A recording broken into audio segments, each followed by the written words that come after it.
One time. Yeah. 3 times.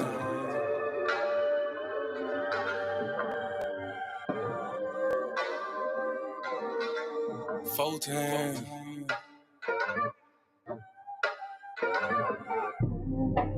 Doing gang things. Living super clean. That done came up. Can't control us. 1 time for the men doing cane thing. Dead fresh to the T, living super clean. 3 times for my foe that done came up. 4 times cause the man can't control us. 1 time for the men doing cane thing. Dead fresh to the T, living super clean. 3 times for my foe that done came up. 4 times cause the man can't control us. Look at you done came up now. Get it how you live, mess the game up now. Ain't messing with yoga, but get the flame up. Hey, used to be Toby, but got your name back now. I see ya, paid under pressure. 25 lighters, got them all on the dresser. If it ain't for you, ain't for you then. If you a lame or a sucker, wanna dress you then. Grown up now, bump the childish ways. Got a wife and a bunch of kids to raise. Punch a clock side hustle or a business you endure to ensure that all the bills is paid. Slow clap for your homeboy. Could've turned out like your homeboy. Been on the same block, cooking up the same rock on the cell block lot with your homeboy. But no, you had vision, you had goal. Brand new you on the old time road. Take care of home where you bust your low. Black men don't teach, screaming bump these hoes. Real men talk, real king ways. Still in captivity, but minds ain't slave. Got a little wisdom, boy, you PD grade. Giving out the knowledge on the stoop these days. 1 time for the men doing cane thing. Dead fresh to the T, living super clean. 3 times for my foe that done came up. 4 times cause the man can't control up. 1 time for the men doing cane thing. Dead fresh to the T, living super clean. 3 times for my foe that done came up. 4 times cause the man can't control up. 1 time for the folk that have moved up. Even if you had a slow start screwed up. Used to gang bang, now homie brewed up. Had a little plan, I had them blew up.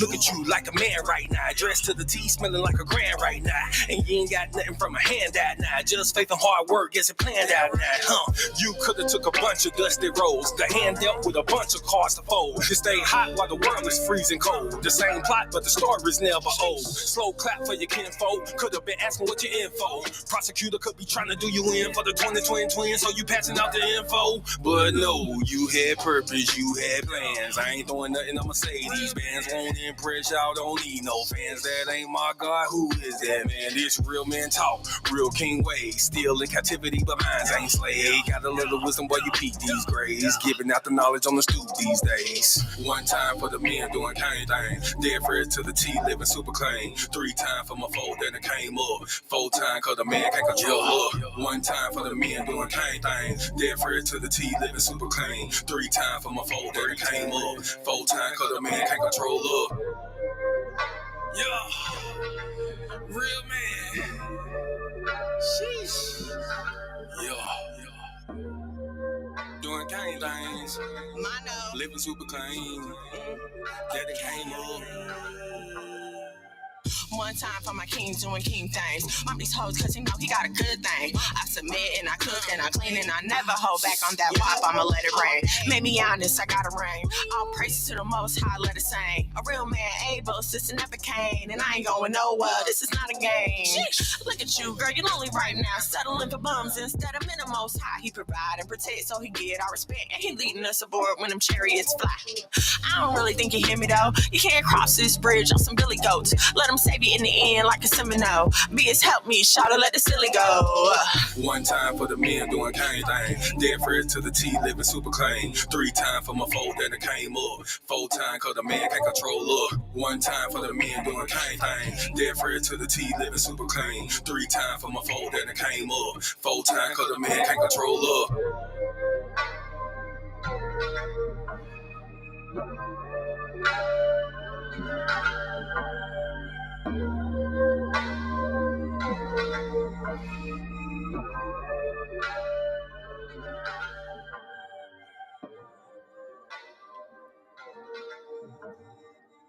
Shalom and shalom, sisters and cousins, and praise the Lord, saints. It's your favorite housewife, Miss Mono.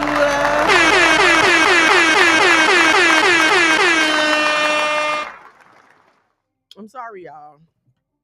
The tea is, I got some chocolates today. And if you know, you know. Okay. If you know about Ferrero Rocher, you know about Ferrero Rocher. So I've been eating these things all day. But that's the last one I brought down here with me. I only bought one down here with me. I have been munching on these things all day. Okay? All right. Thank y'all for hanging out with me this evening.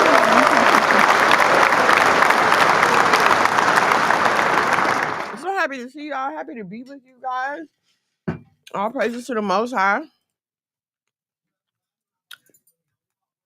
Sorry, trying to get my stuff together over here. Angelina Ortiz. Okay. You got the aliases on there. Shalom, shalom. Thank you so much for joining me. All right, because I'm going to do a slideshow today for y'all. So I need to have my iPad set up so I can see. Listen, the best chocolate ever, hand down. I don't care what nobody says. Don't bring me nothing. Oh, I didn't know if I should. But guess what? It's a real birthday, okay? I be skeptical because, people got different feelings about birthdays. I don't want to offend anybody, but I got to give praises to the Most High because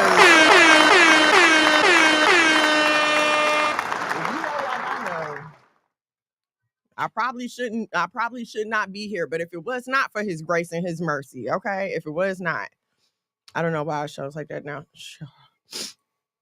Quinai, shalom, sis. Thank you for joining me.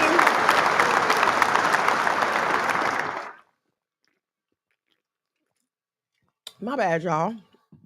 I had to get some of that good water. And in case you're like, who's this girl whose birthday it is, please allow me to introduce myself. I go by Miss Mono's World in these content creator streets, Facebook, TikTok, Instagram, all the places the content creators be. Snapchat. Sometimes on Snapchat. My kids be getting on me because I be breaking our Snapchat streak. I'm trying to get better though, y'all. I promise I am. If you're not on the YouTube, please head over to the YouTube at Monologue Magad, MONOLOGMAGAD. Make sure you like, share, subscribe, turn on your notifications. I do go live every Thursday, 8 p.m., Lord willing. 8 p.m. Eastern every Thursday. I am here, so turn on your notifications so you know when we go live. Okay. All right. I just want to, make sure I'm not missing nothing else. Oh, your birthday on the 25th? Okay. November birthdays. Hold on. Where's my thing? Okay. November birthdays. I feel like people who were born in November are just special. We are just special. All right, so a few things I want to talk to y'all about, but my main topic is going to take up most of my time. I hope I'm going to get through it today. I think I will. The first thing I want to talk to y'all about, I hate to do this. It's so sad. I was watching this documentary. Y'all know documentaries are my thing. Okay. So I was watching, scrolling, looking for something to watch. And I was on HBO Max and I saw the advertisements for this documentary called Thoughts and Prayers. What is it about, you may ask? It is about the active shooter industry in America. See, there's actually an industry whose only purpose is to prepare people and train people on how to act in an active shooter situation. So this documentary shows you a couple of the companies that do that. It actually walks you through some of the drills that the kids have to do at school, like the lockdown drill. I'm just so thankful that I don't have to send my kids to school right now. I'm very, very thankful. And I was thinking about it while I was watching it, and I was like, it's an insult to our intelligence for you to sit here and tell me that you can't keep my child safe from an active shooter, but demand that I send them to your building. It's an insult to my intelligence. As somebody who was sitting in high school when Columbine happened, to see how far it's come to the fact that now it's just commonplace. when Columbine happened, I remember Coach Kirk went and got the TV. They bought it in the room. They showed it to us on the news. Like, it was a big deal. But now it's almost like, oh, another school shooting, thoughts and prayers. And we just keep on going about our business. I was crying. I was crying while I was watching this because these are babies. They are doing lockdown drills in kindergarten. These are 5-year-olds. And one of the one of the guys that ran the program was like, you can't use these real words with kids. So you have to tell them, oh no, there's a dinosaur outside. The dinosaur wants to come and eat us. What do we do? And then the kids will say stuff like, close the door. So then the guy's like, okay, now all the kids will help me close the door. Maybe shouldn't we cover the windows? Isn't the dinosaur going to be looking through the windows? Cover the windows. And all the kids help cover the window. And I'm like,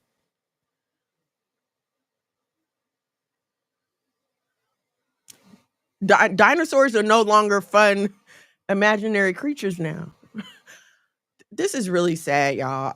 Listen, if you can afford to keep your kids at home, keep your kids at home. That is one thing that baffles me about whenever there is a active shooter situation in a school, the way that people are so quick to just send their kids back. No, y'all need to do I'm not going to send my kids back here until you do something to keep them safe. But we won't do that. And that's kind of the topic of, it kind of goes into our main topic. So we'll get into that right now.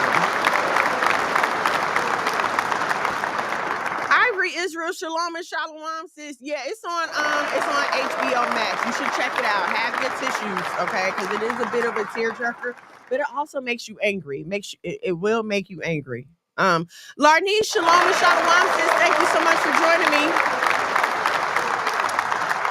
Okay, so my main topic, why Boaz so much your ass, it's the life you live, right? But I want to talk to y'all about the life that we live, because we are under the impression that we make our own choices, right? You are under the impression that you get up every day and you choose to go to work, and you choose what you're going to wear, you choose what you're going to eat, you come home, you're under the impression, you're under the illusion of choice. You are under the illusion that you have a choice in everything that happens in your life. And I'm here to tell you that that's not true, okay? I want to talk to you guys about why it is so easy to do the things that we should not do, okay? We know Paul talked about this. I want to do good, but every time I seek to do good, there's evil present. How is that? Why is this so easy? And so, I've been watching a lot of YouTube conversations around food, around processing, around the food industry. And as I was thinking about that, this topic of how is it so easy to do the things that we shouldn't, they kind of collaborated, okay? So we're going to run through some information, and then we'll talk about how that all ties back in. We'll bring the Bible into it. We'll talk about how it affects your life and what we can do about it, because I want to leave you with hope. I don't want you to feel like, oh no, I have no choice but to succumb to the things around me. That's not true. There is hope. So we're going to get into that, okay? All right. So how is this so easy to do the things we shouldn't?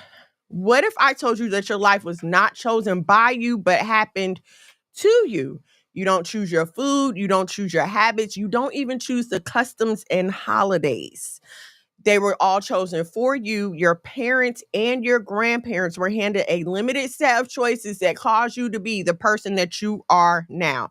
Okay, so if we just take this from the most elementary step, think about the fact that we were all indigenous to a continent, whether it had been what they now call the Middle East, whether it had been Africa. We brown-skinned people were all indigenous to a particular continent.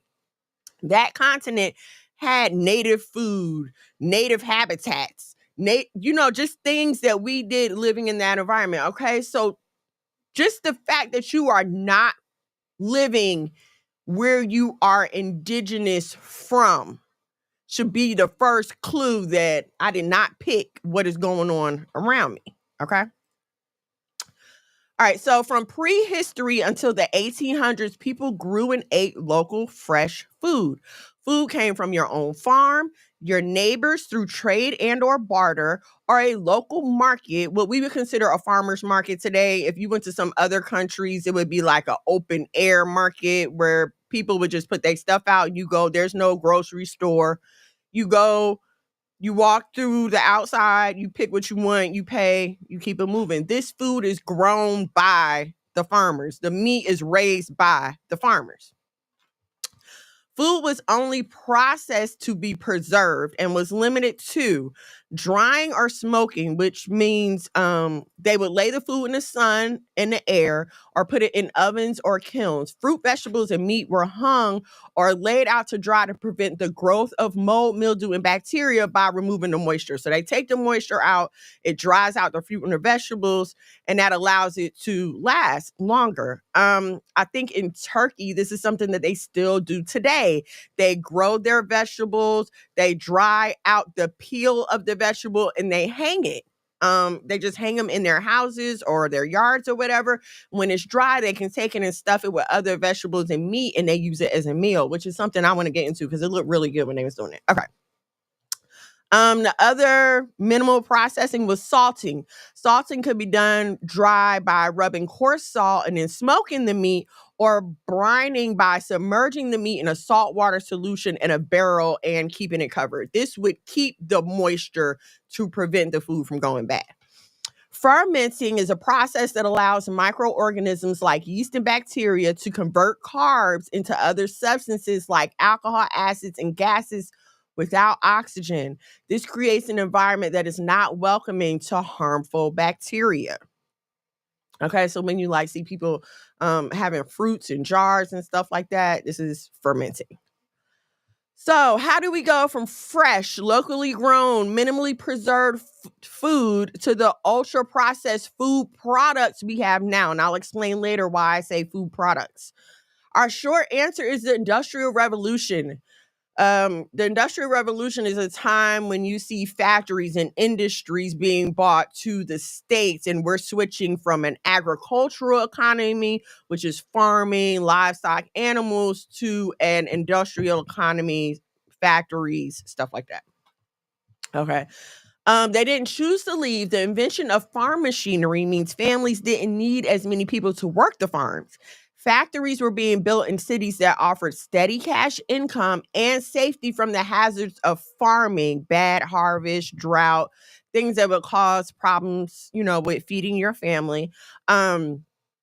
Before this time, people had big families to have kids to help with the farm. You had to get out there and work every day. So now you have all this machinery. You have the cotton gin. You have these mills being built. So now it's not as much need for people on the farm. Well, what are you doing around here? You got to go somewhere and boom, send them to the city to work. As more people came to the U.S., land was being taken, and some families were not able to keep enough land to support their families anymore. In the UK, land was taken over, and small farmer and poor families lost access to land their families had used for generations. This didn't just happen in the UK. We'll talk about some of how it happened in the US as well. But what you have here is overcrowding. Just like you see now with the housing market, and they're able to jack the prices of the houses up so high because they're in such demand. This is what was happening back then with the land. Everybody's just coming and taking from other people. Okay. Scientific advances allowed for the invention of chemical preservatives, bleaching agents, thickeners, artificial colors, and emulsifiers that were used to extend shelf life and reduce storage. Hold on, did I skip? No, I didn't skip. Okay. World War I and World War II forced industrialized processed food into permanent existence. I always say this. Once something becomes an industry, it is permanent. You notice how they turned COVID into an industry and it has not went away? Whenever something becomes an industry, now we have an active shooter industry. It's never going away. Too many people have started making money from it, okay? Armies needed cheap, shelf-stable food, which encouraged more processing, and the governments supported the large food companies to ensure supply. This is what happens. Companies start producing this. Now all of a sudden there's we need this, and the government is pressured to subsidize. After World War II, with women entering the workforce, convenience and speed became the bigger focus when it came to food. Companies responded with TV dinners and frozen and instant food options.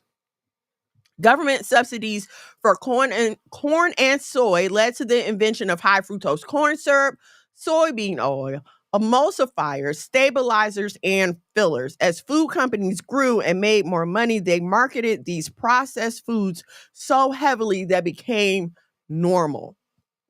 Imagine going from picking your greens from outside to now somebody's handing them to you in a bag. You have no idea where they came from. Or even worse than that, imagine going from picking your food from outside and now all of a sudden you're pulling a tray out the freezer and I have to be convinced that this is healthy and normal. So that marketing was heavy. Once companies figured that they could make more money by making food last longer and taste better, they turned food into products, not meals. Corn, soy, wheat, and sugar have been extracted, refined, and engineered to perfection. The bliss point is what scientists refer to as the perfect ratio of sugar, salt, and fat to keep the human brain wanting more and leaving us addicted. So when people say they have food addictions, they're not lying. This is a real thing that is purposely done. These companies began making food hyper palatable, which means more exciting than natural food, quick burning, so you get hungry faster, and emotion triggering, particularly comfort, nostalgia, and reward. We'll talk about that. Brain scans, focus groups, dopamine, which is the feel-good brain chemical dopamine testing, and emotional profiling to build foods help to build foods that hit emotional weak points, soothe stress, and stimulate reward pathways. And now I can relate to this. I think if you're honest with yourself, when you eat your favorite thing, that one favorite thing, think about how you're just like relaxed and like, this is so relaxing. This is so good to me. And you don't know why it makes you feel so good to eat or to drink this thing, but it does. It's all on purpose. How does pleasurable food trigger addiction? By the effects of certain brain chemicals. Dopamine spikes. It tells your brain, this feels good and we should do this again. It creates a memory pathway between the food you eat and the good feeling. Same thing with drug addicts. Their brain makes a pathway between the drug they're taking and the good feeling. It's literally the same process. Your cortisol drops. The stress hormone cortisol drops temporarily while eating because your brain thinks we're eating, so we must be safe. During stressful times, your body craves high-calorie food for safety. Serotonin boost. Carbs boost serotonin, the hormone connected to emotional stability, contentment, sleep, and calmness. Think about the itis. This is why you get the itis after you eat. Whole foods increase serotonin, but slowly, while ultra-processed foods do it instantly. The kids crashing up and down, that sugar rush, how they get all hyper and then they come back down, that's the dopamine and then the serotonin, okay? Oxytocin boost. The bonding hormone oxytocin is boosted by eating enjoyable food. Food can mimic the same chemicals released when someone hugs or loves on you. Oxytocin in particular, this is the chemical that's released when a woman gives birth. This is a chemical that's released during intercourse. This is a very powerful bonding hormone. So imagine you getting that same feeling of love and happiness and oh my gosh, from eating food, okay? Targeting the Black community. You know it. And y'all know it. I had to go there, okay? So yeah, let's get into this. Targeting the Black community. During slavery, enslaved Black people rarely had little access to food they grew and were fed scraps of animals the master's family wouldn't eat. This is why y'all are eating chitlins and hog mugs and pig feet and cow intestines and all the undesirable parts of the animal, okay? Not just undesirable, but forbidden in the Bible. Let's not forget that. After slavery, there was a promise of 40 acres of land and a mule. And that's a literal saying. Let me get into it. This order was issued by General Sherman under Special Field Order number 15. Special Field Order number 15 was a military order issued that confiscated 400,000 acres of land along the Atlantic coast, that's the East Coast, the Atlantic coast of South Carolina, Georgia, and Florida to be redistributed in 40-acre plots to approximately 18,000 formerly enslaved families. The army was to lend the families free mules to help cultivate the land. So they were quite literally promised 40 acres and a mule. What happened? It was later overturned by President Andrew Jackson, and the land was returned to its former owners. He was a Southern sympathizer, a slave owner, and wanted to reward those who had been loyal to the Confederacy.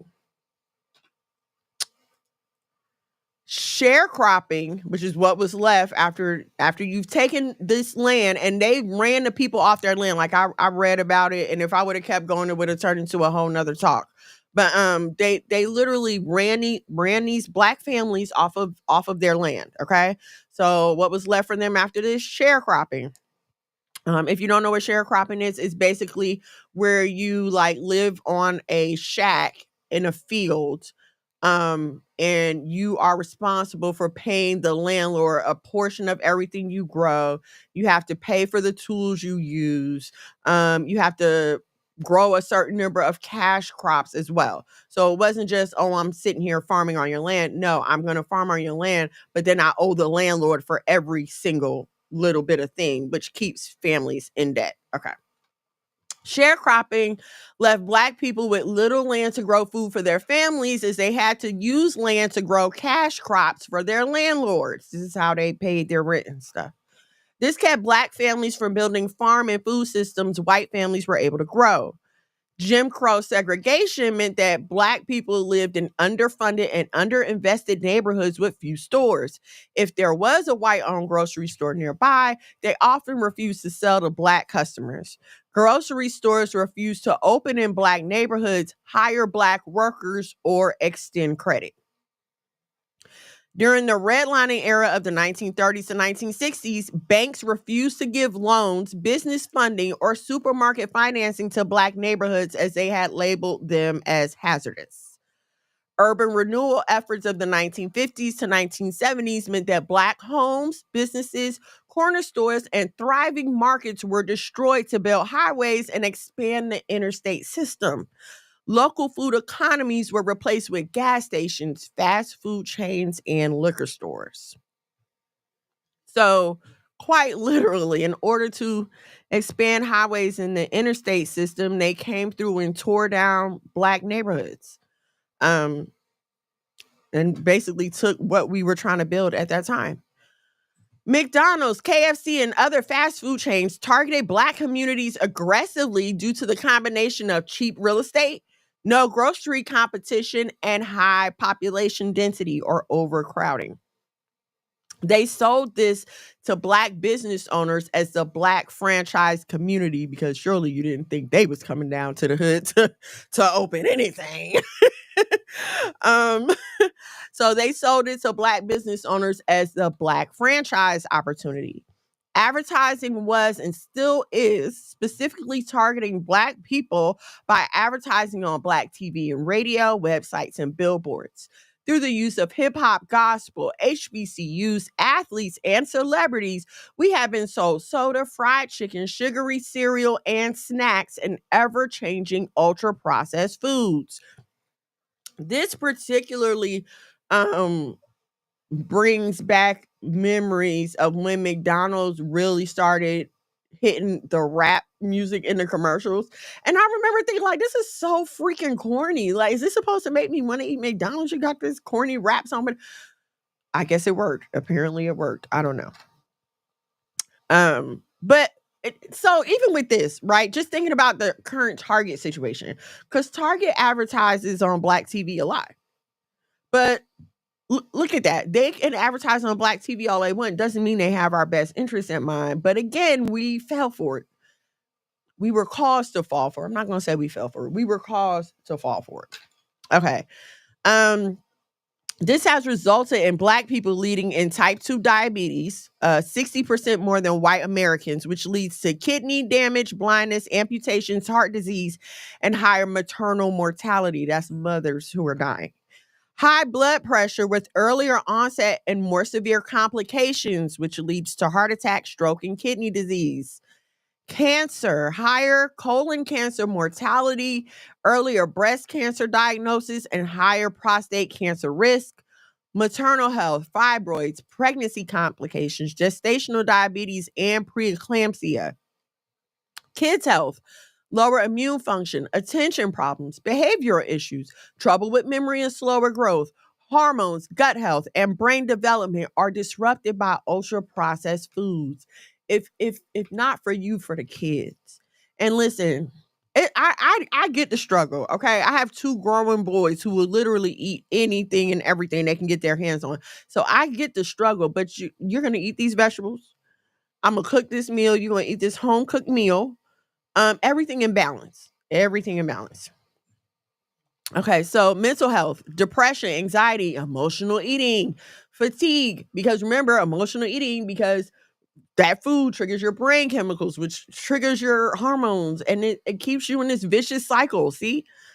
Fatigue, chronic stress, and trauma responses. The brain runs on nutrients, and when nutrients are not supplied, the mind becomes stressed, foggy, and tired.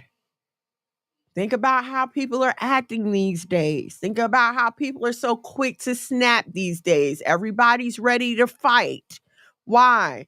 Our minds are stressed, foggy, and tired. Ultra-processed food create chronic inflammation, hormone imbalances, digestive issues, and autoimmune problems. If you listen to people who have changed their diet to heal their diseases, they will tell you it's the food causing the inflammation, which just causes a whole nother chain reaction.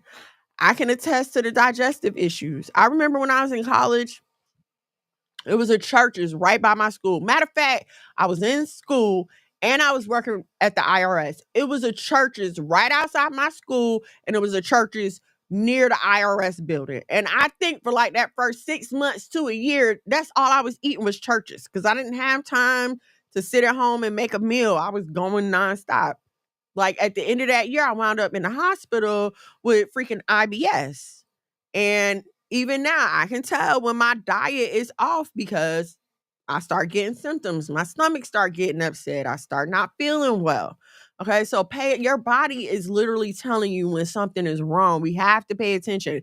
And I know we like to keep putting it off, but think about the chain reaction that's going on. It may start with you not feeling well, but then other things are going on that you don't know.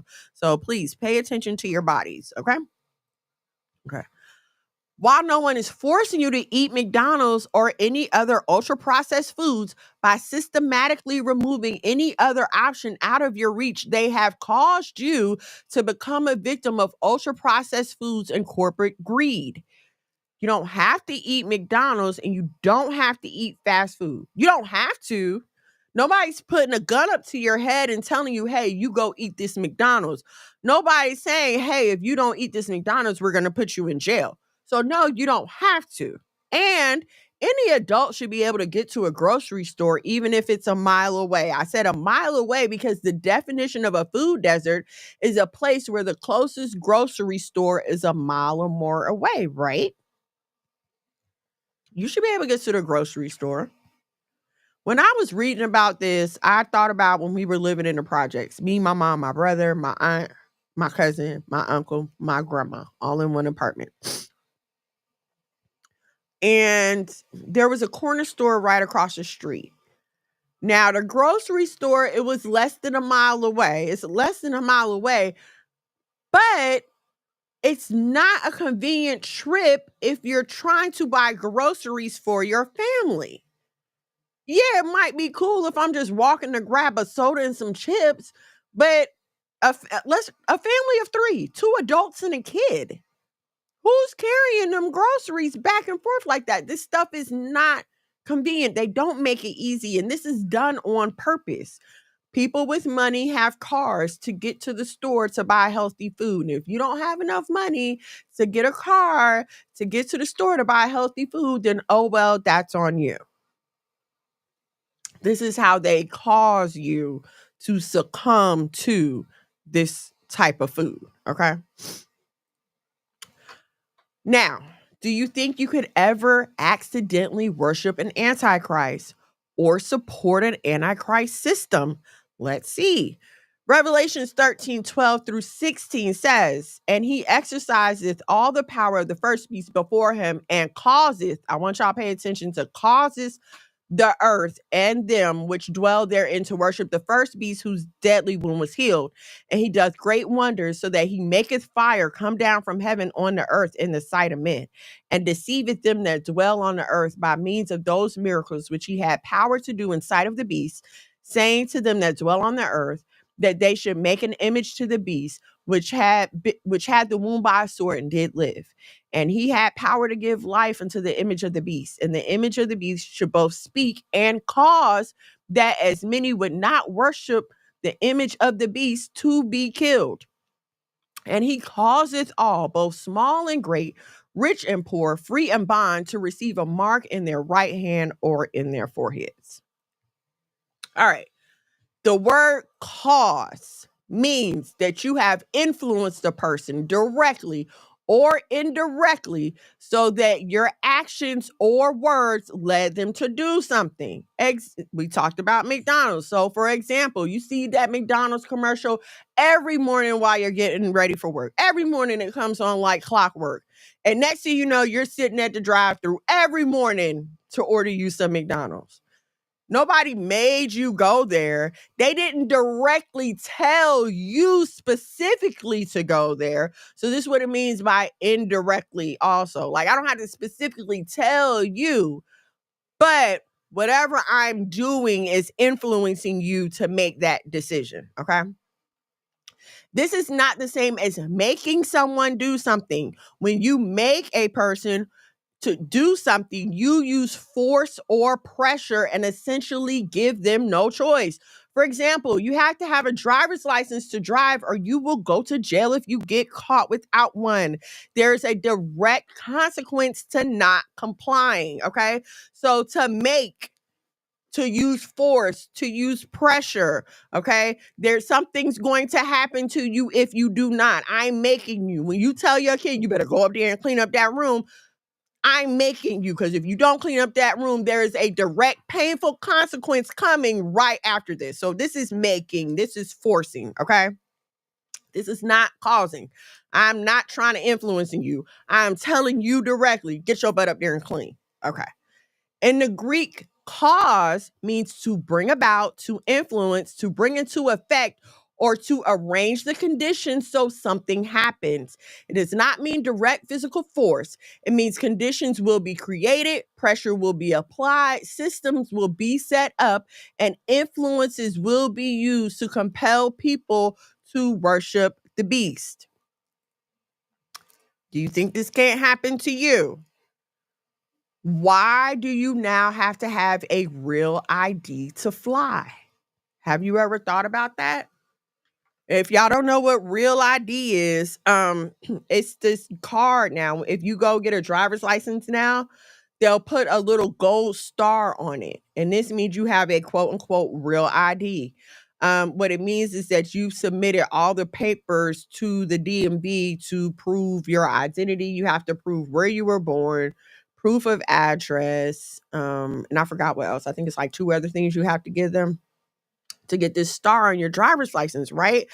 But they were saying, oh, you can't fly without it. You can't fly without it. However, now, if you've been watching the news, now they're going to make you pay if you don't have it. If you don't have that little real ID star in your driver's license, they're going to charge you $18. And this happened when we were leaving Newark. And I thought it was weird because it didn't happen in Atlanta. But when we were leaving Newark, I gave my ID, my boarding pass, and I still had to stand there and they scanned my face with the camera. Crazy. It's all crazy. But now if you don't have that real ID, they're gonna charge you the $18 to pass by. Right. So how did this happen to us? What happened? There was a time when people didn't even have driver's licenses. And for people who keep crying about, oh, the government and my privacy, we keep submitting to these things. How?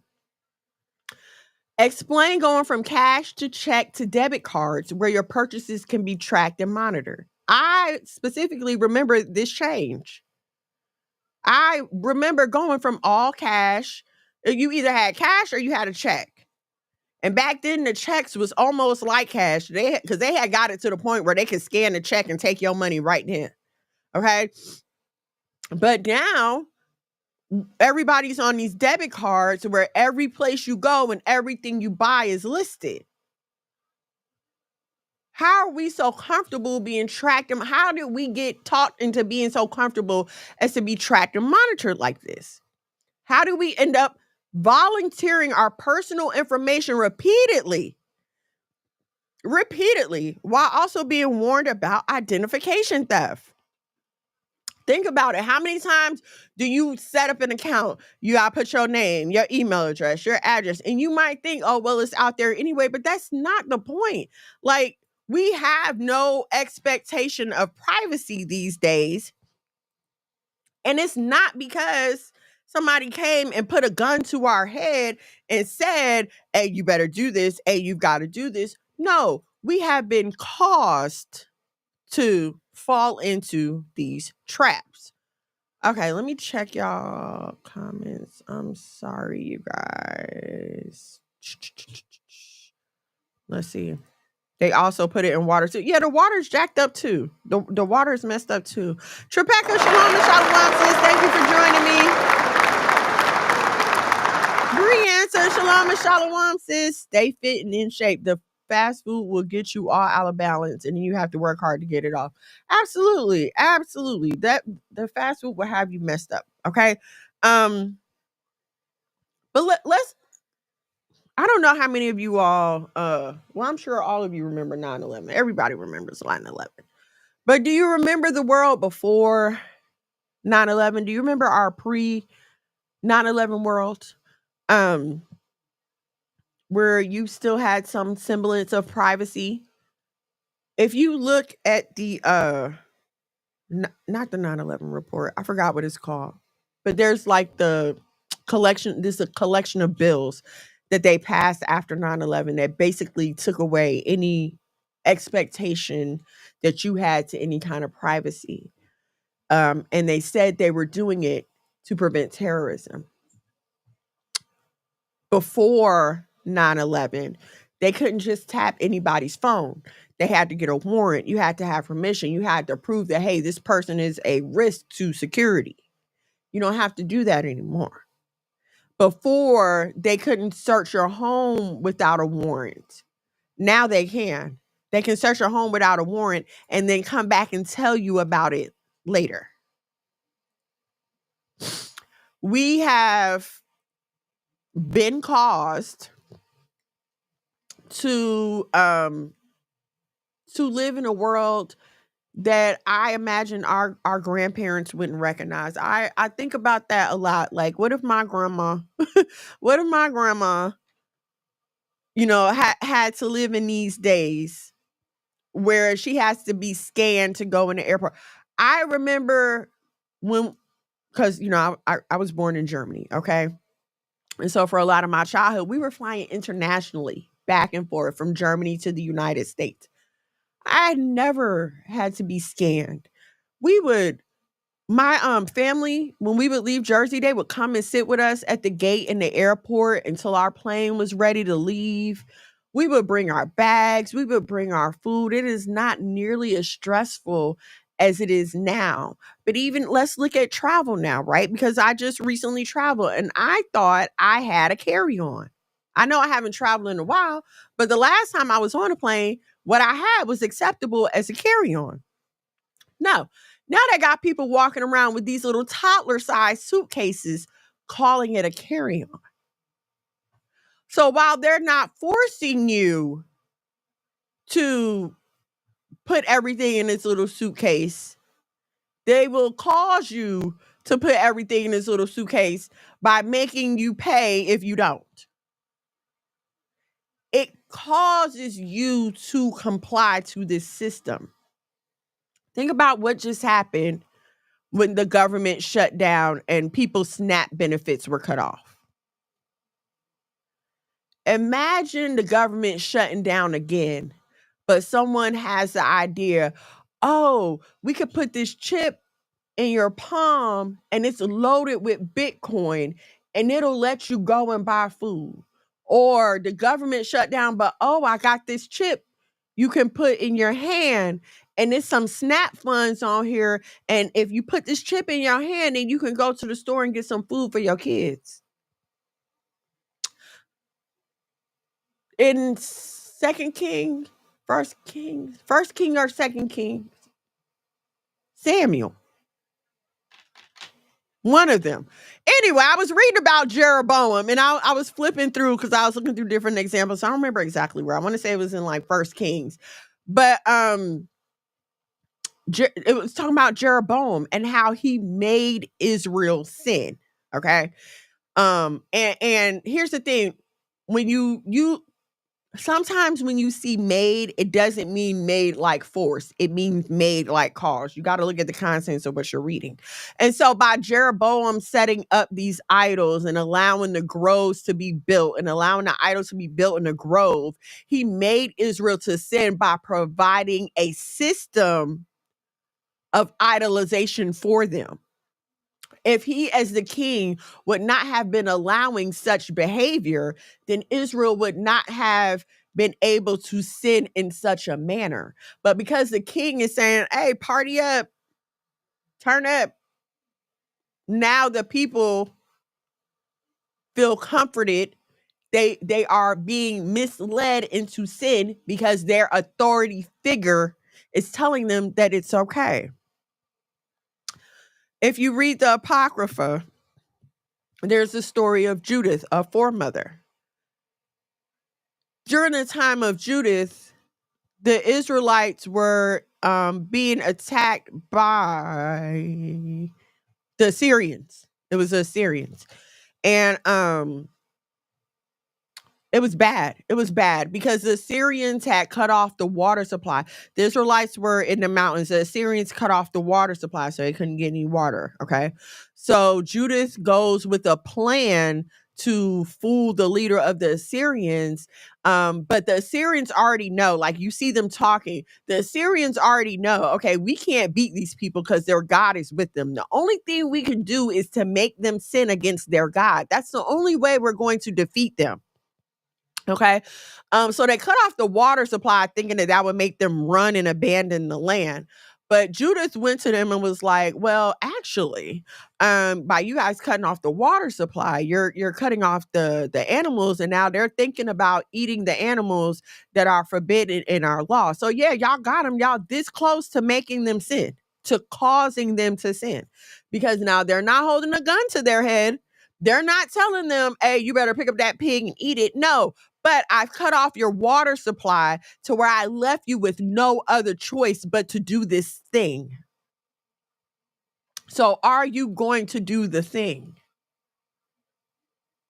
Are you going to do the thing that you know you're not supposed to do, but will bring you physical comfort? I'm going to tell y'all right now, I am very much not looking forward to a time of no running water. I tell my husband also, because we watch a lot of like wilderness prepping, homestead stuff. We watch a lot of people that live off the grid, and I'm cool with everything. Like I'm cool with everything.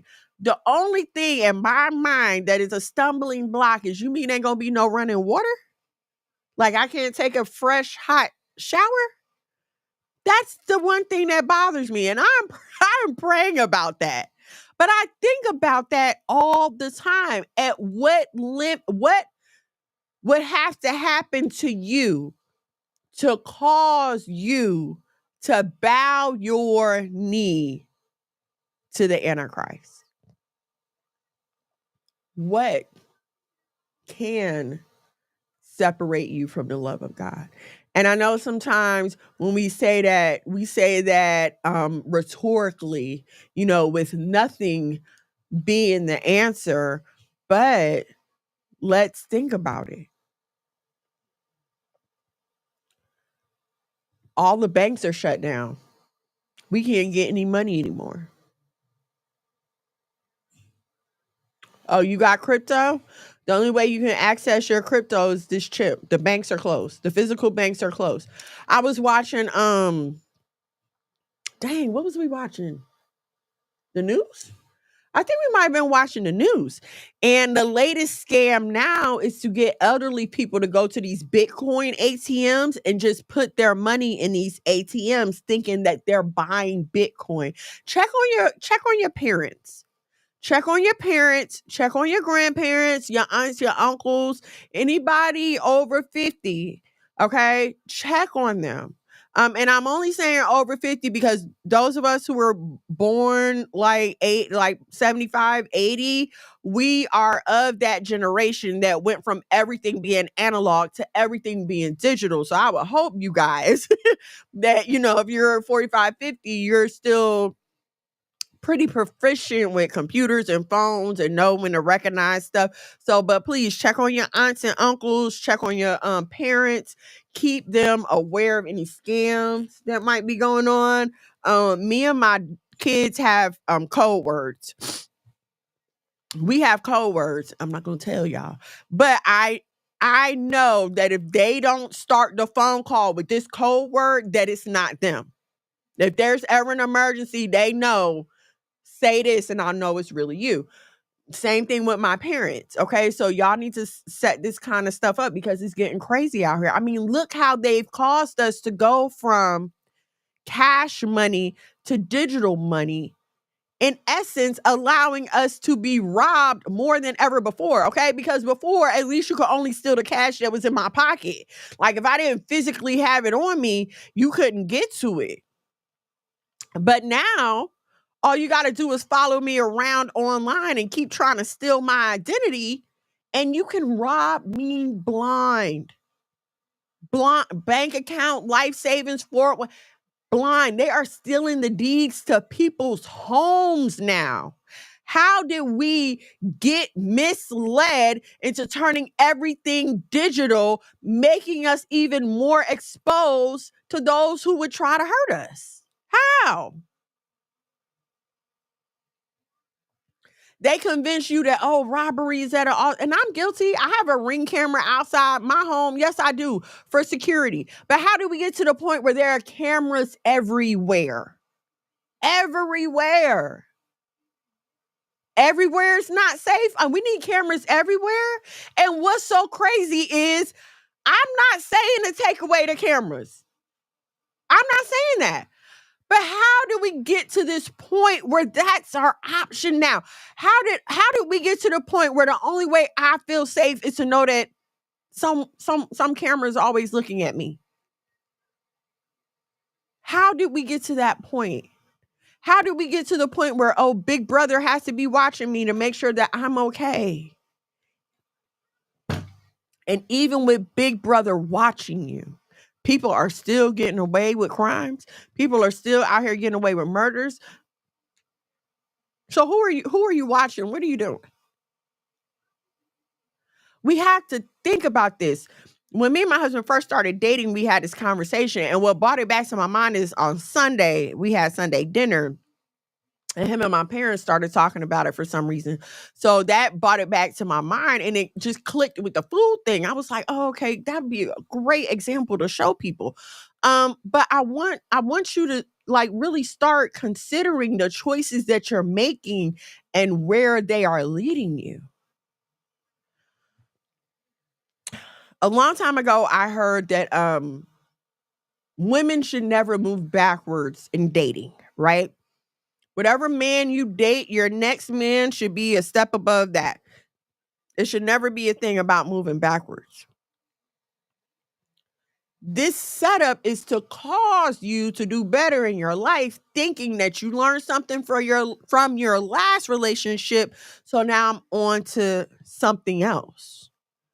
You can't date a bunch of bums all your life and then think you're going to wake up tomorrow and marry a boss. You don't know how to act in that situation. You don't know how to carry and conduct yourself. But when you set yourself up to succeed, when you cause yourself to succeed, you learn things in that process that will help you to succeed. If you are not causing yourself to succeed, you are causing yourself to fail, and you are learning skills to help you fail in that process. And so now when the test comes, when you can't run to the store and get water, when you can't run out and get something to eat real quick, what have you caused yourself to do? Have you caused yourself to succeed in that situation, or have you caused yourself to fail? Well, Miss Mono, how do I cause myself to succeed? You see the warning signs. Where's your food storage? Where's your canned food storage? I'm going to tell y'all something now. Y'all can turn y'all nose up at the food bank all you want to. Where's your canned food storage? Tell me right now that you got enough food in your house to last you for 6 months. Put it in the comments. Go ahead. Tell me I'm crazy. Oh, no comments? What are you doing to help yourself not have to succumb to the pressure? How are you preparing your family? Do you know how to fish? Are you trying to learn how to hunt? Do you know how to grow food? Are you even trying? You have time to prepare. If you ever get into like dark psychology or like psychology of government, they tell you all the time how they have to tell you what they're going to do. This is why you get this like predictive programming. Why after 9/11, everybody went back and was like, look, it was here. Look, it was there. Look, they were telling us here and they were telling us there. The same thing is going on now. They're telling you. They're telling you. Are you listening? And are you doing what you need to do to cause yourself and your family to succeed? Or are you going to let them cause you to fail? Like, share, subscribe, turn on your notifications so you know when we go live here at the House of Mono. People better start preparing now before it's too late. Yes. Yeah, I mean, if this last shutdown told us anything, it's that they never gave a, and they don't give a. And you can't blame one political party over the other because they was all in cahoots. So ain't nobody coming to save you. A Democrat is not going to save you. A Republican is not going to save you. Your governor, your mayor, they are not going to save you from what is happening.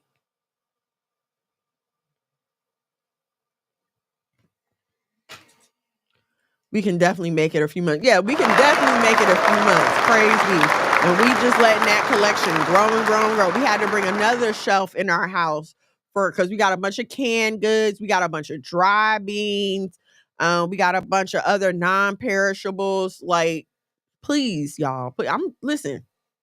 We have a big family, okay?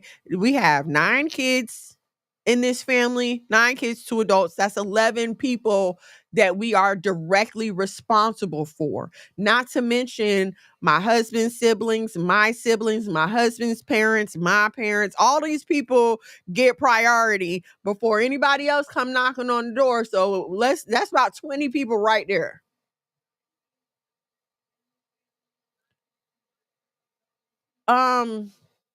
What was that show on Netflix? Oh my gosh. The show on Netflix where the plane crashed into the beach and the people were abandoned at the house. Gosh, Lee, what is the name of that? I cannot think of it. But it was this show on Netflix. The world was ending, the power was going out, the planes was crashing on the beach, and this dad and his daughter were stuck at their vacation home, but they had rented it out to this family. So then they were all stuck at it. If you can think of it, put it in the chat. I cannot think of it. But they went to a neighbor's house looking for like food or medicine or something, and the neighbor came outside with a shotgun and was like, I only have enough in here to take care of us. Sorry, I ain't got nothing for you. It is coming to that time. And see, what people like to do now is they like to get mad at people for what they do with their stuff. Like, you'll get mad because your homegirl don't feel like giving you a ride today. My mama always told me, don't get mad and with other people for what they do with their stuff. And there's going to become a time when you just going to be SOL. Because you expect family, you expect a mother to look at her child and be like, oh, well, I got to feed my friend. No. No, that's not how it's going to work when it's all going down. Be prepared to take care of yourself. Start storing up food. It ain't got to be the food. It's not going to be the food that you would eat on a regular basis. Nowhere ever in my mind am I thinking, oh, let me go pop open a can of veggies. No, I'm a fresh veggie girl. I'm a fresh frozen veggie girl. That's what I grew up on. So that's always going to be my choice. But push come to shove, I'm going to bust open a can of them vegetables and we going to put it in a pot and throw it on the grill. While we keep charcoal and lighter fluid. That's another tip for you. You'll be able to cook no matter what. All right? 3 deep freezers, 3 full-size fridges, and 3... Listen, all praises to the Most High. And listen, I love my man and man, my man, okay?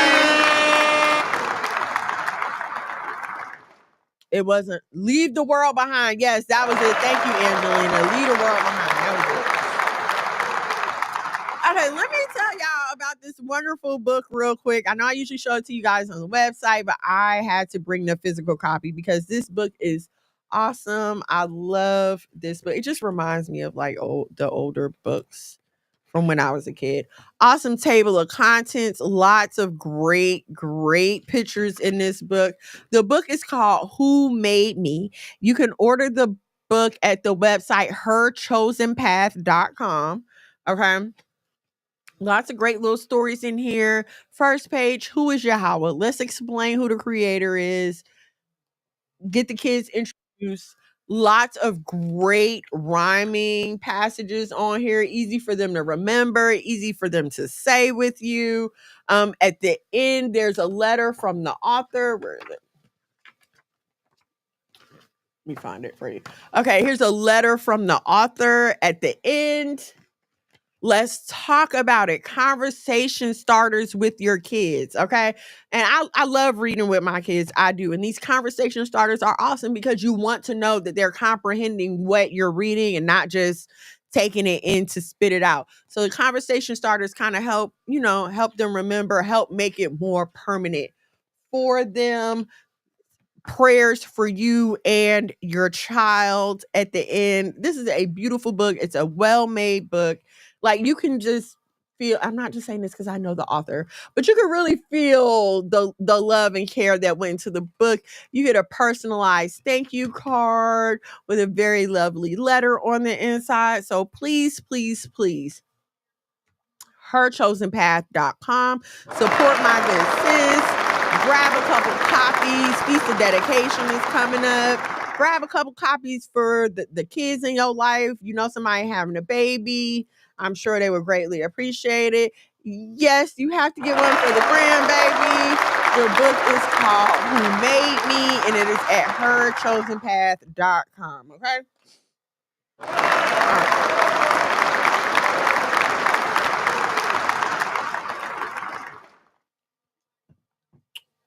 And so a few days ago, actually a few months ago, I saw this very disturbing ad for Gucci. I wonder if I can find it. Let me see.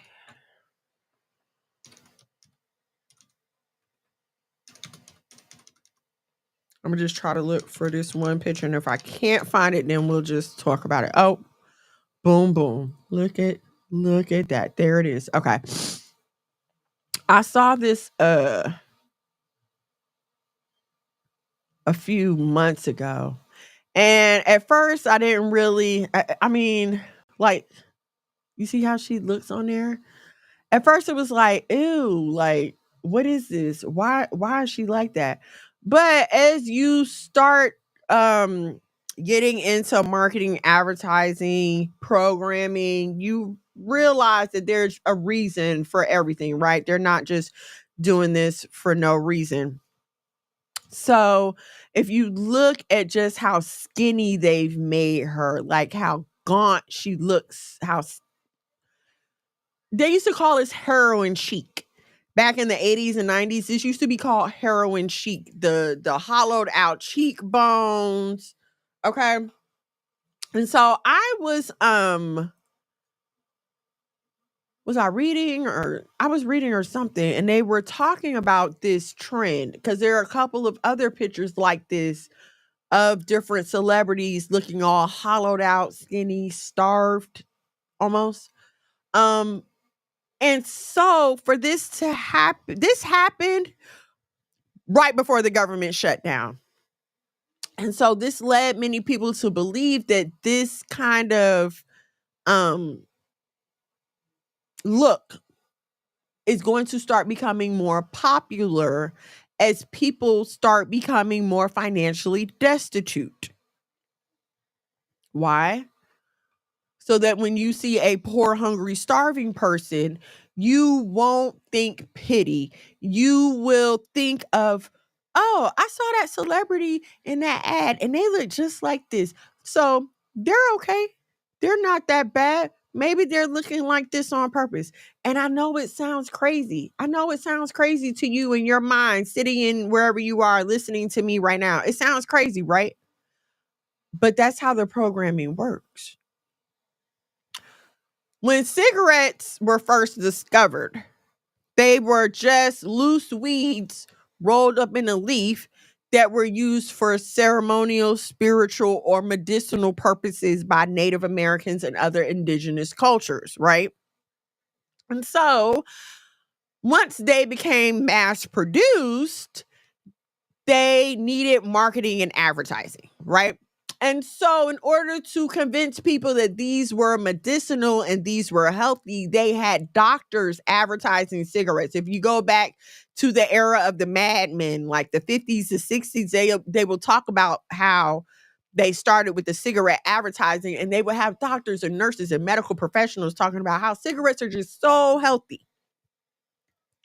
Well, what do you think this caused people to do?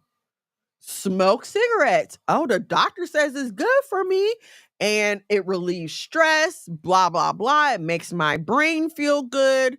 This must be a good thing. Well, lo and behold, people started dying of lung cancer. And now the government wants to get involved. The Surgeon General wants to smack all these labels on there, but it is too late because the people have become addicted to nicotine. It is too late because you've had a generation of children who have been raised to think that cigarettes are okay. It was not until the 90s when I was a teenager. Was it the 90s or the 2000s? So they started talking about it in the 90s about suing the tobacco companies. And then I think in like the early 2000s, they successfully sued them for causing the lung cancer deaths because they did not tell people about the addictive nature of nicotine or the carcinogenic, meaning cancer causing products that they were adding to the tobacco. So they held the cigarette company responsible because you caused all of these deaths. When you see these lawsuits for these medicines that come out and hurt and kill a bunch of people, they are made to pay because you caused all these people to die. No, you did not force them to take your medicine. You didn't force them to take the medicine, but you also did not do all that you could to ensure that this was safe. I mean, they have clinical trials that are supposed to weed out the bad medicines, but what they don't tell you is they expect a certain number of people to die. They expect a certain number of people to be seriously injured. And when they are figuring out the cost of your medicine per pill per month, they are figuring out the price of paying off those lawsuits. So while you are taking that medicine, before it disables you, before it unalives you, before it causes you to have to get on another medication, you are essentially paying for your own future lawsuit. You caused me to hurt myself. The food that you fed me causes inflammation, cancer, disease, high blood pressure. And then the medicine that you give me to treat the cancer, inflammation, disease, high blood pressure just leads to more. And now I'm in this cycle. You don't have to stay in the cycle. The first thing you have to do is pray for your eyes to be open. You know how Yahushua spoke in parables so everybody wouldn't understand, and it ain't for everybody to get. Everybody's not going to get this. Some people are going to listen to this message and their eyes are going to be open, and they're never going to be able to go back to looking at things the way they used to. Now they're going to see the scam and everything. Now they're going to see the possible damages and everything, which praise be to the Most High. That's what I want you to do. But some of people are going to listen to this message and be like, is she crazy? What is she talking about? You're not rejecting me. You're rejecting the message. My job is to just bring it to you. And then after that, it's on you. Like when the people wanted a king and Samuel was telling them like, guys, I don't think we should do this. I don't think we should do this. And the people was like, shut up, Samuel. And the Most High was like, I got you. Don't even worry about it. They're not rejecting you. They're rejecting me. Okay. So you're not rejecting me. You're rejecting the message. And so, the first thing you should do is pray to the Most High to have your eyes open. Pray to be able to see the truth about things. And once your eyes become open to the truth, I'm telling you, your mind is going to be blown. You're going to start seeing it everywhere. The second thing I feel like we need to start doing is fasting. And this is one of my weak points. I definitely need to fast more. Okay. But we need to start fasting. You need to be able to control your hunger. You need to be able to keep your flesh in check. And we're not eating right now. We're not going to eat today. You will be all right. You better drink this water and shut up or whatever. You understand what I'm saying? You have to get your body under control. I had another thing. Hold on. Where was it? Commandment keeping. Commandment keeping. Just like when I told you about the story of Judith, they know that they cannot do away with us except we disobey the law of our God. Why do you think every time you turn around, you're finding out that something else is pork? Do you think that's an accident? Every time you turn around, this is pork. That's pork. This got pork in it. That got pork. You think they'll tell you, oh, it's because it's so cheap. As if there's a shortage of cows, goats, acceptable animals. There's no shortage of cows or goats, but they keep putting pork in everything. Why? There's no shortage of righteous, positive messaging. It's not. It's just not put in front of you because that's not the path they want to cause you to take. They don't want to cause you to take the narrow road that leads to righteousness. They want to cause you to take the wide path that leads to destruction. So this is why they put the programming in front of you that they do. This is why it's so easy for you to turn on a TV and see black people killing each other. This is why right now you can turn on a radio and hear of unspeakable things being done. This is the path they want to cause you to take. Think about this the next time you're around someone and the atmosphere that they set for you.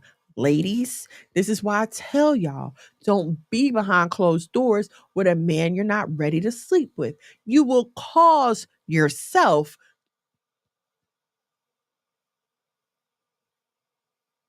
I didn't mean to. You set the situation up for it to occur. See, that's the thing about sin, right? They don't have you immediately jump off the porch. Can't immediately jump off the porch. You got to be trained before you go porch jumping off of. So what they have you do, they have you come and hang out with them for a little bit. Have you go and make runs with them so you can see. Have you come and sit in the house so you can watch them. Now you can come and start. Now, all right, it's your turn. Cause you to fall down these paths. This is why you have to pray to keep your eyes open. This is why your antenna always got to be up, especially when it comes to the people that you hang around, because they will cause you to fall. Look at the life that they live. If you want to cause yourself to live the same kind of life that they live, then keep hanging around them. But if that's not the life you want to cause yourself to live, you need to get away from them. It is just, think about how things have happened in your life. And you may when you wake up one day, you're like, oh my God, how did you ever look back at some of them boyfriends and be like, what was I thinking? What was going on with me? What was going on in my brain at that time that I thought that this was acceptable? The situation, the atmosphere in your life at that time caused you to fall into that situation. And now I'm not saying that you do not have any personal responsibility. Let me make sure I bring that in here, because recognizing the pathways and the modalities of your bad behavior does not excuse you from fixing it. If anything, it should be a tool for you to understand how to overcome this thing. Okay, I noticed that whenever I'm sad, I like to reach for the ice cream. How can I prevent this from happening? I'm not going to have the ice cream in my house. How else can I prevent this from happening? Because it's still on me. Well, let me fast a few days to get this flesh under control. I'm purposely not going to stop and look at the ice cream. Nope, I'm going to just keep going. No, you still have a responsibility to conduct yourself in a way that is pleasing to the Most High. But this is what grace and mercy is for. Grace and mercy is not for your willful sin. Grace and mercy is not for when you call buddy up. You up? Come over. Grace and mercy is not for that. Grace and mercy is for when you honestly are helpless and you honestly do not know how you got here. And you are honestly, wholeheartedly crying out to the Most High, please, God, help me. I don't know what to do. I don't even know how I ended up in this mess. This was never my intention. I just wanted somebody to love me. I was just trying to make a couple extra dollars for me and my kids. Please help me. That's what grace and mercy is for, not to be abused for your own whims and pleasures, but to offer you a hope and a redemption when you find yourself paying the consequences of said sins and or mistakes. And I'm only saying and or mistakes because, hey, we were all once foolish, okay? I have my moments of overeating where I know good doggone well I ain't got no business eating no more of this, but I just love the way I have my moments as well. Please understand whatever I'm saying to y'all, it's not something that I have not or do not go through. I can recognize the truth, but I still struggle with some things. Sometimes that French fry demon get on my shoulder and I find myself at the drive-thru too. So I'm not, you know what I'm saying? I never want y'all to feel like, oh, she thinks she better know. Oh, she thinks she got it all together. Absolutely not. Absolutely not. Some of y'all know my testimony. I don't know if I've ever really sat down and just told anybody everything. My husband is the only one that I know for a fact knows everything that I know, he knows. And that's the only person I can say that about, because I don't, you know what I'm saying? I've made the mistake before of trying to share my testimony and it was thrown back in my face. And so I'm very careful now about how and when I share any part of my testimony. Like it has to be really, you know what I mean? I have to feel led to do it. And even then I'll be like, Lord, please. Lord, please. Please don't let this blow up in my face. What situation are you in right now that you feel you were caused to be misled into? And here's what I'm going to say. Have some grace and mercy for yourself. Have some grace and mercy for yourself, because I'm big on self-responsibility. I'm big on accountability. But also have some grace and mercy for yourself, okay? This is one of them times when you can't. And because I want you to really sit there and contemplate. And if you have to write it down, write it down. But think about the situations that you're in right now. Your financial situation. Did you plan that or did that happen to you? Your living situation. Did you plan that or did that happen to you? Your job situation. Did you plan that or did it happen to you? And so if the thing happened to you, how are you going to come out of what happened to you to what you want to happen for you? How are you going to come up out of that low paying job that happened to you? For whatever reason that happened to you. You didn't go to college. You didn't finish college. You failed out of college. You didn't like school, never paid attention to school, didn't bother to pick up a trade. For whatever reason it happened to you, that man left you after he told you he's going to take care. Whatever reason caused you to fall into where you are right now, acknowledge it. Put it in that little box. Stuff it in the back of your brain so we don't do it again. We don't want to forget what happened. And that's another problem.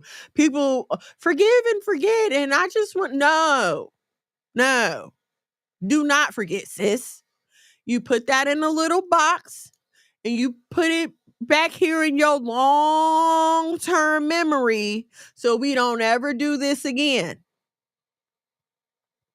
And then you get your butt up one day at a time. And this is why I hate movie montages, because they make you feel like, oh, the transition is so fast. And they play the music and, she's a homeless mom one day. And then at the end of the song, they live in a 5-bedroom, 5-bathroom mansion in Alpharetta. Life just don't happen like that, okay? So get that out your head and realize that you're going to have to get up every day, step by step, to rebuild and put yourself where you are supposed to be. Now, the wonderful, joyful news about this is you have the Most High on your side. And if you would just follow his steps, I promise he will restore the things to you that were taken from you, even by yourself. Like, they always used to confuse me in church because they'd be like, oh, the cankerworm and the locust and all the things the devil stole from you. But I had got to the point when I was like, well, what about the stuff that I caused myself to lose? What about, because yes, the enemy may have set up this situation for me to go this way, but I went that way and I'm the one that's paying the price. So what about the stuff that I caused myself to lose? And I'm here to tell you, he's a restorer. He is a restorer. He's a keeper of his promises. You turn your desires to him. You take your pleasure in him and he will give you the desires of your heart. Not to the point of giving you the things that you think that you want now, because you probably like, oh, well, then, Lord, I want to be in a penthouse in Buckhead right now. No, not to the point of giving you the things that you want now, but to the point of making your heart's desires righteous so that you will want the things that he has for you instead of chasing the things of the world. He's never going to give you your worldly desires, but he will change your heart and renew your mind to make you want the things of God. I don't bring you this information for you to sit back and pity yourself, or for you to sit back and feel like, oh, well, there's nothing I can do. The system is coming for me. Absolutely not. I'm giving you this information to empower yourself against the tricks of the enemy, to empower yourself to be enlightened. All you have to do is open your Bible with a willing mind and a willing heart. And I promise you, the Most High will make himself known to you. You're not going to learn everything about him in a day. That's not how it works. Nobody works like that. Nobody works like that. And in fact, a person that sits you down and tries to tell you everything about them, I would be scared of that person, because certain things only play out in actions. I can tell you what I can say with my mouth, anything I want. My mom says all the time, you can make your mouth say anything you want to. There's this British food show called Secret Eaters. And it's these people that like go to the doctor and they're like 300, 400 pounds, but they're like, I don't know why this is happening to me. All I eat is fruits and vegetables and I only eat once a day. And I don't know why I'm so fat. But as they follow these people around, they see a whole bunch of added sugar, a whole bunch of snacks. Like they see the things that the people are doing. For real, for real. Be for real with yourself. If you got a problem, you're not going to get anywhere lying to yourself and lying to God. Them two people that you should never, why? You not respect your own intelligence enough to feel like that my brain can figure out what's going on here? Do you not trust your spirit enough?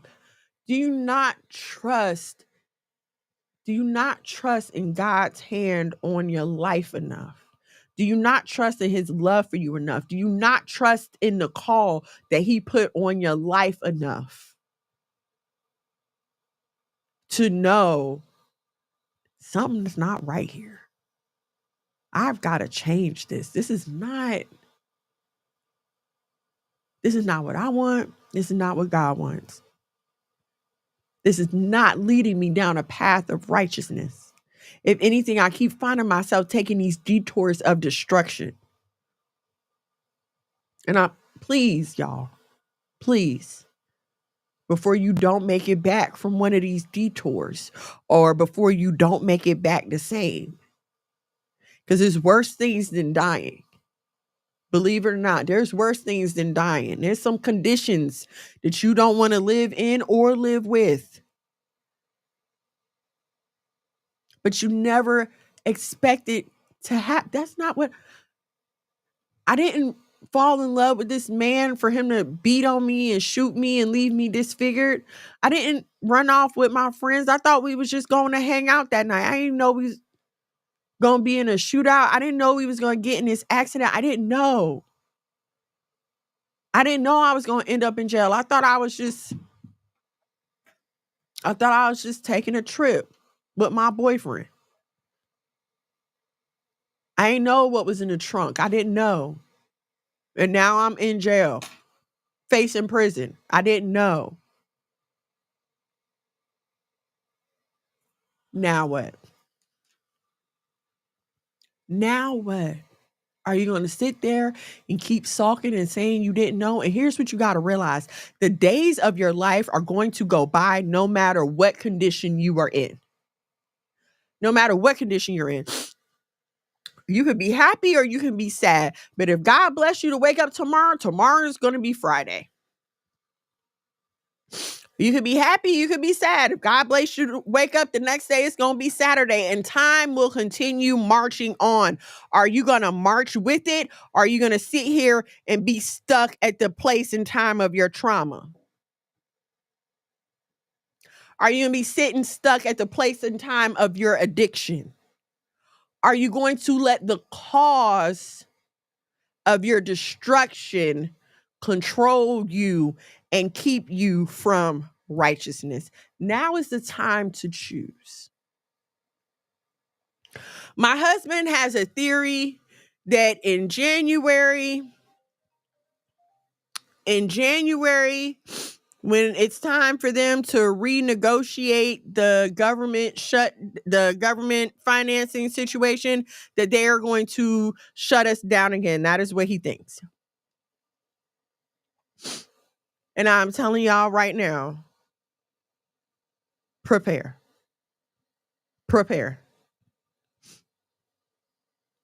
Because if it's not this January, it's one day soon.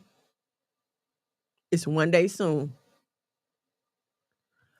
Thank y'all so much for hanging out with me this evening. I hope that something I said to you was helpful, whether you're listening live or on the replay. If you happen to catch us on the replay, then comment replay. Tiara, shalom and shalom, sis. Thank you so much for joining us. Thank you. All praises to the Most High. Say a prayer for your girl. Give some praise for 45.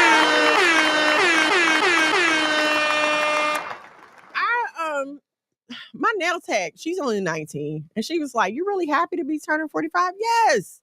Yes. Do you know what the Lord has brought me through? Yes, I'm happy to be here.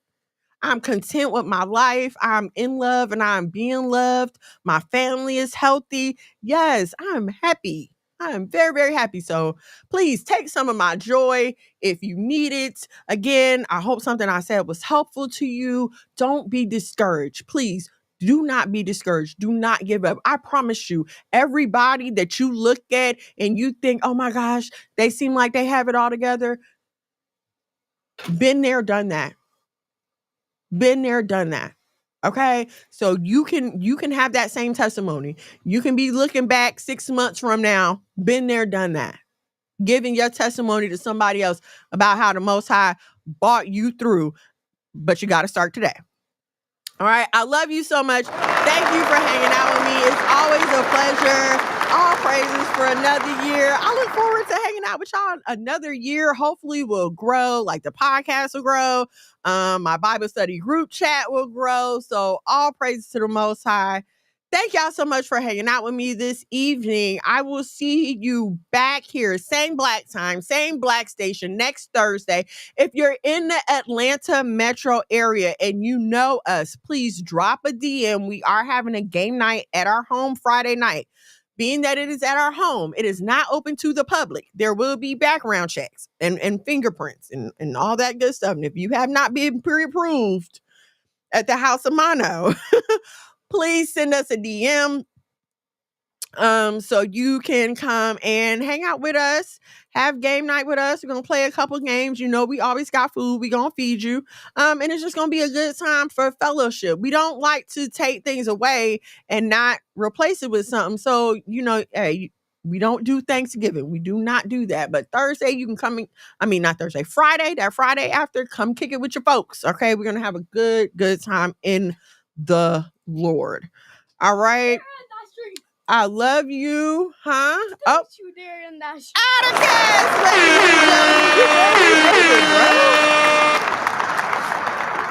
You got anything to say before we go? I'm so sorry I'm late. It's okay. All right, everybody. I will see you here next Thursday, 8 o'clock. Same black time, same black station. Lord willing. You ready? I love you so much. Shalom. And good night. Doing gang things. Mono. Living super clean. That it came up. One time for my king doing king things. Mom these hoes cause he know he got a good thing. I submit. In the white boy Boaz Don't Want Your Ass with your host, Miss Mono. Shalom and shalom, sisters and cousins, and praise the Lord saints. It's your favorite housewife, Miss Mono. Every Thursday from 8 to 10 p.m. live on YouTube at Miss Mono's World and Monologue Magog. Now also available on Nasaya TV on Roku and Fire Stick. Why Boaz Don't Want Your